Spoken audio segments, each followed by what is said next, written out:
Salut les amis, bon j'espère que vous allez bien. Je voulais vous partager un sujet, une clé, peut-être une connaissance, on va dire, quelque chose que l'on a en nous pour retrouver de l'énergie, pour retrouver toute son énergie en fait, pour être, on va dire, dans des dispositions de joie, des dispositions heureuses, une vraie dynamique quoi, où on a la patate au quotidien et puis on se pose pas la question de où on va, avec qui, comment, en fait tout est fluide.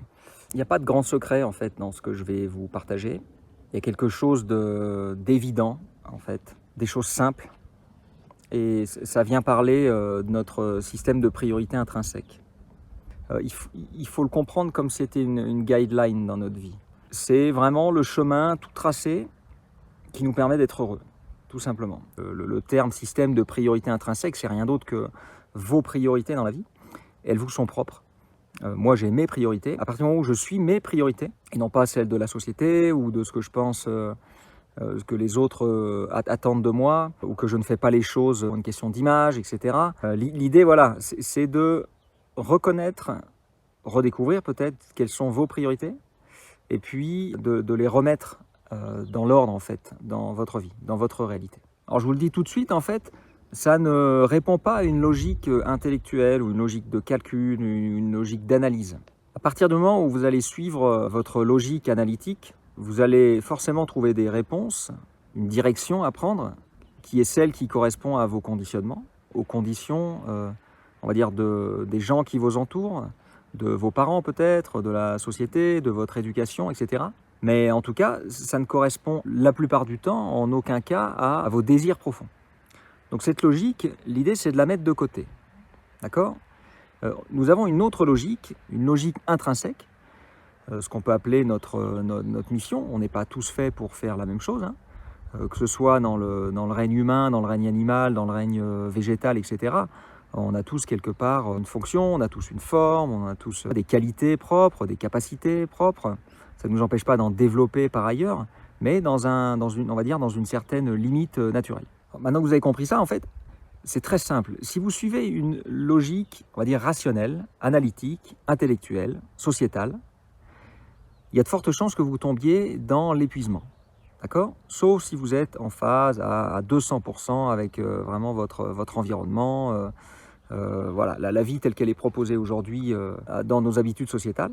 Il y a peu de chances, en fait, que vous soyez parfaitement aligné avec ça. Okay ? Parce que c'est quelque chose qui est proposé par l'extérieur. Et seulement, vous êtes un être humain, donc, avec une raison d'être. Et cette raison d'être, elle vous est propre. Et elle varie selon les individus. Si vous suivez votre logique intellectuelle, rationnelle, vous risquez fortement, à un moment donné, de vous retrouver sans énergie, dans l'épuisement, sans motivation et sans comprendre pourquoi. Toujours en essayant de poursuivre des objectifs qui sont peut-être ceux de gagner de l'argent. Hein. Souvent c'est ça, parce que derrière le fait de gagner de l'argent, eh bien, on croit que l'on va trouver nécessairement le bonheur, la paix, la joie, etc. Mais tout au long de cette quête, en fait, déjà on se met en échec, parce qu'on est à côté de la plaque par rapport à ce qui nous correspond. Et puis c'est un leurre. C'est-à-dire que c'est en faisant ce que l'on aime, hein, je vais essayer d'utiliser des mots simples, c'est en faisant ce que l'on aime dans la vie que l'on déploie notre potentiel, nos talents, et qu'on accède à cette richesse. Et la richesse, c'est pas forcément de l'argent. Pour certains, ça va passer par beaucoup d'argent. Donc l'argent arrivera, hein, s'ils suivent vraiment ce qu'ils aiment faire dans la vie. Mais pour d'autres, ça va être une richesse plutôt relationnelle, voilà, plutôt un épanouissement naturel, sportif, artistique, etc. Et une chose est certaine, c'est que si vous suivez votre système de priorité intrinsèque, donc ce qui est important pour vous dans la vie, il n'y a même pas de question à se poser. Toutes les richesses dont vous avez besoin vont arriver naturellement. Je suis certain que vous avez tous fait l'expérience dans votre vie d'être, on va dire, en énergie basse, d'être complètement down, et voilà, de ne pas avoir d'énergie du tout. Et puis d'un coup, il y a quelqu'un qui vous appelle, ou vous recevez un message, on vous propose une soirée, ou alors il y a une bonne nouvelle qui arrive, et d'un coup, alors que finalement, là, immédiatement, rien n'a changé, vous êtes d'accord avec moi ? Vous n'avez pas pris des vitamines d'un coup, non ? Mais c'est juste une information extérieure qui est venue vous raviver.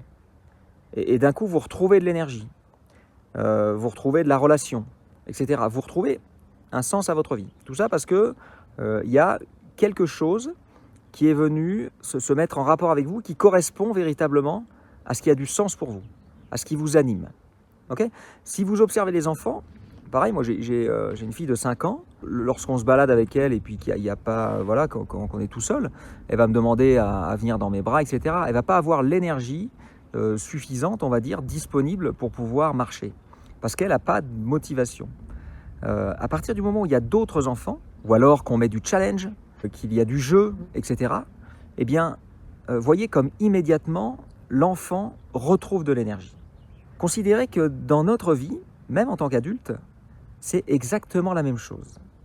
Il faut que nous donnions du sens à notre vie. Alors ce sens, il existe déjà, mais il est important de se poser certaines questions pour ça, pour retrouver en fait cette guideline-là, cette direction qui va nous maintenir en énergie. Le sens des choses, c'est pas, j'en reviens à l'argent encore, parce que même ça ne marche pas au long terme. C'est-à-dire que de mon expérience, hein, et je pense que beaucoup de gens vont le partager, on peut vous proposer des sommes importantes pour un travail qui va durer par exemple 3 mois, mais si ce travail est vraiment pénible, quelle que soit la somme, à un moment donné, la plupart d'entre nous, nous allons lâcher. Parce qu'on se rend compte que ce qui est important pour nous, finalement, ce n'est pas l'argent, mais la pénibilité, l'environnement dans lequel on se trouve ne nous convient vraiment pas, nous met dans un état tel qu'il faut qu'on sorte de là.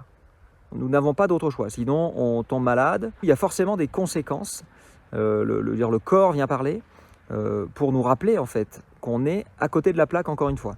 Si on n'a pas d'énergie d'une manière générale dans la vie, c'est un signe fort que ce que l'on fait, l'environnement dans lequel on est, les activités qu'on a, nos priorités, nos objectifs, la manière dont on les gère, voilà, la manière dont on occupe notre temps, en fait, ne nous correspond pas. Alors, c'est simple à comprendre, en revanche, c'est quand même subtil. C'est-à-dire que lorsqu'on est dans le creux de la vague, lorsqu'on est vraiment fatigué, déjà l'idée c'est d'avoir conscience que de pouvoir se rappeler de ça. C'est que très probablement vous êtes en train d'organiser votre vie d'une manière qui ne suit pas ce pourquoi vous êtes véritablement fait. Ça ne veut pas dire qu'il faut tout changer. Ça ne veut certainement pas dire qu'il faut tout mettre à la poubelle. Non, peut-être que ça veut simplement dire que dans l'ordre des choses, dans ce que vous priorisez dans votre vie, eh bien, il y a quelque chose de déséquilibrant, de vraiment très déséquilibrant. En tout cas, suffisamment pour vous priver de votre énergie. D'accord ? Imaginons que ce soit vrai. Que l'énergie est quelque chose dont nous disposons toujours, en tout cas qui est toujours à notre disposition, mais qui se manifestera seulement si ce que nous faisons, ou si globalement notre vie a du sens pour nous. D'accord ? Moi, j'aime bien penser comme ça. Je vais vous donner un exemple. Je travaille, comme vous le savez, donc, dans l'événementiel. Je suis sportif, j'ai une chérie, une petite fille, j'ai des amis, et puis je suis coach, donc je transmets des connaissances. Donc là, en fait, dans tout ça, j'ai quasiment tout dit sur mon système de priorité intrinsèque. C'est-à-dire que dans ma vie à moi, j'ai tous ces aspects-là qui rentrent en jeu. Par contre, si je donne trop d'importance à l'un de ces aspects-là, eh bien, ça va être déséquilibrant pour moi. C'est là où je vais commencer à vaciller, on va dire. À me poser des questions, à perdre de l'énergie, à être frustré ou à m'énerver, etc. Et c'est très intéressant parce qu'à un moment donné, j'ai oublié carrément un des aspects. Et j'étais en sport-études pendant très longtemps, je faisais du sport tous les jours. Et puis, du jour au lendemain, j'étais plus en sport-études. Donc, je continuais à faire du sport parce que j'étais saisonnier, mais j'en faisais plus suffisamment. Donc déjà, cette partie-là, c'est comme si elle était sortie en fait de ma réalité, de mon quotidien, et donc sortie de mes priorités. Et à partir du moment où le sport sort de mes priorités, eh bien je suis déséquilibré, parce que je suis un être qui est fait pour être en mouvement, je suis une plante d'extérieur, pour être dehors, pour découvrir, pour expérimenter, pour mettre des pics d'adrénaline, il faut qu'il y ait de la vitesse, il faut que ça glisse, etc. Voilà, ça fait partie de moi. Et si je ne le mets pas, si je le conserve pas, on va dire, à une échelle suffisante dans mon emploi du temps, on va dire, eh bien, à un moment donné, il y a une part de moi qui s'éteint. Et à partir du moment où je me suis autorisé, parce que là c'était une affaire d'autorisation, hein, je me suis vraiment autorisé à remettre de l'activité nautique dans ma vie, eh bien, on va dire que déjà, ça a quasiment tout changé. Ok pour ça?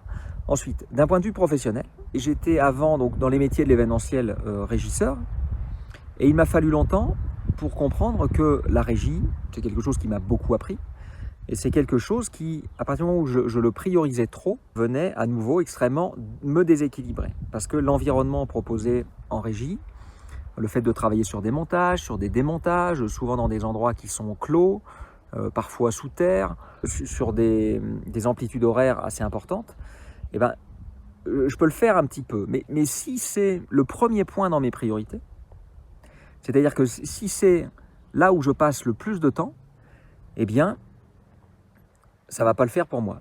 Donc à nouveau, je vais m'éteindre, je vais me fermer, ça va impacter mes relations, ça va impacter mes humeurs, ça va tout impacter ma santé, etc. Il m'a fallu du temps pour comprendre ça, et puis pour accepter de passer à autre chose. Donc c'est pour ça qu'il y a des étapes qu'on peut franchir. Il n'y a pas, ce que je vous disais, il ne s'agit pas de jeter quelque chose dans notre vie, il s'agit juste de le remettre à la bonne place. Donc moi, j'ai réduit la régie, j'ai fini par l'arrêter complètement, voilà, en prenant le risque, parce que derrière, lorsqu'on change quelque chose dans notre système d'organisation, notre priorité, il y a nos peurs qui arrivent, parce qu'il y a nos conditionnements qui arrivent, il y a notre appréciation, globalement, notre perception de la vie en général, et des priorités de la vie, notamment dans nos sociétés, qui arrivent sur le tas. Okay, c'est difficile de faire confiance uniquement, ok, allez super, je vais suivre mon système de priorité intrinsèque, je vais faire quasiment que du sport, travailler que quand j'ai envie de travailler, etc. Et puis tout va bien aller. C'est difficile de croire ça. Pourtant, ça marche vraiment comme ça. Donc il est vraiment important en fait d'y aller graduellement. Parce que plus vous allez changer, mettre un coup de pied dans la fourmilière, dans ce que vous faites, hein, dans la réalité de votre vie, telle que vous priorisez les choses, le temps que vous passez à telle et telle chose, plus vous allez y aller violemment, plus vos peurs vont être grandes. Okay, donc moi, comment est-ce que j'ai fonctionné? J'ai réduit la régie jusqu'à l'arrêter complètement.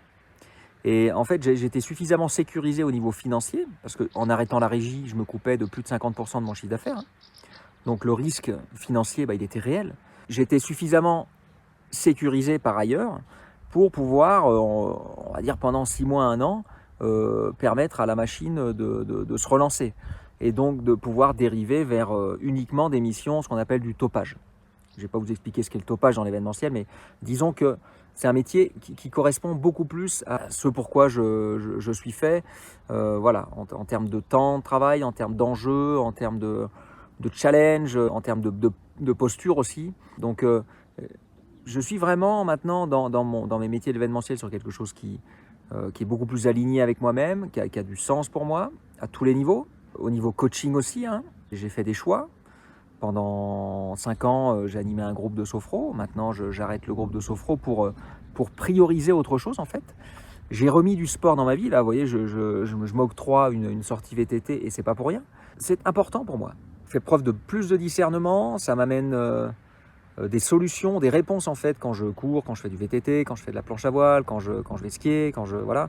Et puis, ça vient me remplir de ces paysages, de cette nature. Voilà, je me sens mieux dans mon corps. Donc j'utilise mon corps et en fait si j'ai pas ça dans ma vie, eh bien je suis beaucoup moins efficace par ailleurs. Donc c'est pas parce qu'on réorganise ses priorités qu'on est moins efficace. Bien au contraire, on est plus efficace, on a plus d'énergie, on est plus disponible à sa famille, à ses amis. Voilà, donc il y a tout intérêt à faire ça, tout en y allant, vous l'aurez compris, progressivement, pour faire reculer ses peurs petit à petit. Parce que à partir du moment où vous allez vous autoriser à faire quelque chose qui correspond à votre système de priorité. Vous allez peut-être avoir les petites voix de vos conditionnements qui vont arriver au galop. Donc votre ego qui va vous parler, qui va vous rappeler qu'il faut faire ci, il faut faire ça, ou c'est pas bien de faire ça, on laisse pas tomber les autres, on va pas faire du sport comme ça alors que les autres n'en font pas, etc. Mais tout ça c'est bullshit complet parce que si vous ne le faites pas, vous allez être quoi? Vous allez être frustré, vous allez être énervé, vous allez vous en prendre aux autres alors que bon, finalement, c'est pas eux qui vous ont empêché de ne pas aller faire de sport ou quoi que ce soit. Donc, il y a vraiment ça à comprendre. Hein. Si vous suivez vraiment votre guide intérieur, ce pourquoi vous êtes fait, ce qui a du sens pour vous. Mais votre vie va être d'une richesse absolument extraordinaire. Et vous allez sortir petit à petit, excusez-moi, j'ai un moustique sur le bras, de votre zone de confort. Parce que vos peurs, elles vont vous rappeler à votre zone de confort. Alors moi j'aime bien la manière dont l'exprime Laurent Marchand, c'est qu'il appelle ça une zone de protection. Parce que la zone de confort, que moi j'appelle une zone de confort inconfortable, en fait vous empêche, désolé, un autre moustique, d'explorer la vie. Donc elle vous empêche tout simplement de vivre des expériences et puis quelque part de faire grandir en fait cette zone de confort ou cette zone de protection. Suivez la direction de ce qui a du sens pour vous et puis allez-y pas à pas on va dire, même si à un moment donné il y a quelques turbulences. Alors, les questions que vous allez pouvoir vous poser pour trouver ce qui a du sens pour vous et puis remettre de l'ordre dans vos priorités intrinsèques, enfin du moins que votre réalité corresponde à vos priorités intrinsèques, eh ben, c'est la question la plus banale du monde. Je suis sûr que vous l'avez déjà entendu cette question. Mais essayez de la voir sous un nouveau jour, de ne pas la prendre pour une question banale. Hein. C'est vraiment une question qui est extraordinaire. S'il n'y avait pas la question d'argent, qu'est-ce que vous feriez dans votre vie? Moi, la réponse, elle est toute faite. S'il n'y avait pas de question d'argent, oui, je continuerai à transmettre. Je continuerai à faire du coaching. Je continuerai à faire du topage. Je continuerai à faire du sport. Et je me suis rendu compte dans mon système de priorité intrinsèque que je pensais que j'étais quelqu'un qui pensait qu'à lui. Mais non, en fait, dans mon système de priorité intrinsèque, il y a aussi ma famille. Si je n'ai pas ma famille, si je ne m'occupe pas, si je ne passe pas du temps avec ma chérie, avec ma fille, en fait, il me manque quelque chose aussi. Donc il a fallu que je me pose avec tout ça, et vous allez voir que là où il va y avoir un gros déséquilibre, un risque d'épuisement ou de burn-out, c'est si vous avez un gros décalage entre votre réalité, donc ce sur quoi vous passez le plus de temps, et ce qui est en premier ou dans votre système de priorité intrinsèque. J'étais au séminaire de fin de formation en dépolarisation, ce que disait Pierre David, c'est que si on est dans l'épuisement ou dans la maladie, c'est pas dû au fait qu'on travaille trop. C'est simplement dû au fait qu'il y a un décalage trop important entre ce qui est important pour nous dans la vie et ce à quoi on passe du temps dans notre réalité. Vous comprenez ? Si quelqu'un a dans son système de priorité intrinsèque le travail en premier et qu'il travaille énormément dans sa vie, il ne va pas s'épuiser en fait. Donc c'est pas le travail qui est la cause de notre épuisement, c'est simplement un décalage trop important entre notre réalité et ce qui est important pour nous. Une magnifique phrase que Pierre David nous a rappelée pendant ce séminaire de fin de formation de dépolarisation là, c'est que toute structure qui ne suit pas sa raison d'être se détruit. C'est pas propre à l'être humain, hein. On parle vraiment d'une structure, de toutes les structures qui existent. Si vous utilisez une voiture sur l'eau, la voiture, elle va pas tenir très très longtemps parce qu'elle n'est pas faite pour aller sur l'eau en fait. Si vous mettez un citronnier à 2000 mètres d'altitude, c'est pareil, il va se détruire, il n'est pas dans son environnement. Donc vous comprenez que cette phrase, elle est juste extraordinaire. Marquez-la peut-être quelque part si ça vous parle. Mais toute structure qui ne suit pas sa raison d'être se détruit.